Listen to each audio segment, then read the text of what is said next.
ഇന്നെല്ലാവരും കാലത്ത് തന്നെ നേരത്തെ എഴുന്നേറ്റൊക്കെ എക്സസൈസ് ചെയ്യുന്ന ആളുകൾ ഇഷ്ടം പോലെ ഉണ്ട്. അപ്പോൾ എക്സസൈസ് ചെയ്യുന്ന ആളുകൾക്ക് വേണ്ടി മാത്രമാണ് ഈ വീഡിയോ. നമ്മൾ എക്സസൈസ് ചെയ്യാനായിട്ട് പല രീതിയിൽ ചെയ്യാറുണ്ട്. ഇപ്പോൾ ചില ആളുകൾ നടക്കാനൊക്കെ ഇറങ്ങാറുണ്ട്. അതുപോലെ ചില ആളുകൾ എന്താ ചെയ്യാന്ന് വെച്ചിട്ടുണ്ടെങ്കിൽ സൈക്ലിങ് ചെയ്യും. ചില ആളുകൾ കാർഡിയോ വർക്കൗട്ടുകളൊക്കെ യൂട്യൂബൊക്കെ നോക്കിയിട്ട് വർക്കൗട്ടുകൾ ചെയ്യാറുണ്ട്. ചില ആളുകൾ സുംബ ഡാൻസ് ചെയ്യാറുണ്ട്. അതുപോലെ ചില ആളുകൾ ജിമ്മിന് പോയി വർക്കൗട്ട് ചെയ്യാറുണ്ട്. ഇവർ ഈ വർക്കൗട്ട് ചെയ്യുന്ന ആളുകളൊക്കെ പ്രത്യേകം ശ്രദ്ധിക്കുക. നിങ്ങൾ വർക്കൗട്ടിന് എത്ര ഇമ്പോർട്ടൻസ് കൊടുക്കുന്നുണ്ടോ അതേപോലെ തന്നെ നിങ്ങൾ ഭക്ഷണ രീതിക്കും ഒരു ഇമ്പോർട്ടൻസ് കൊടുത്തോളൂ.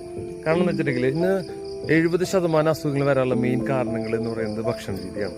അപ്പോൾ നിങ്ങൾ പരമാവധി അവോയ്ഡ് ചെയ്യേണ്ട കുറച്ച് കാര്യങ്ങളാണ് ജങ്ക്സ് ഫുഡുകൾ, അതേപോലെ തന്നെ സ്വീറ്റ് ആയിട്ടുള്ള മധുരങ്ങൾ അടങ്ങിയിട്ടുള്ള ഭക്ഷണങ്ങൾ, അതേപോലെ മൈദ അങ്ങനത്തെ സംഭവങ്ങളൊക്കെ ഒഴിവാക്കുക. നല്ല ഗുഡ് കാലറി കിട്ടുന്ന ഭക്ഷണങ്ങൾ നമ്മൾ കഴിക്കുക.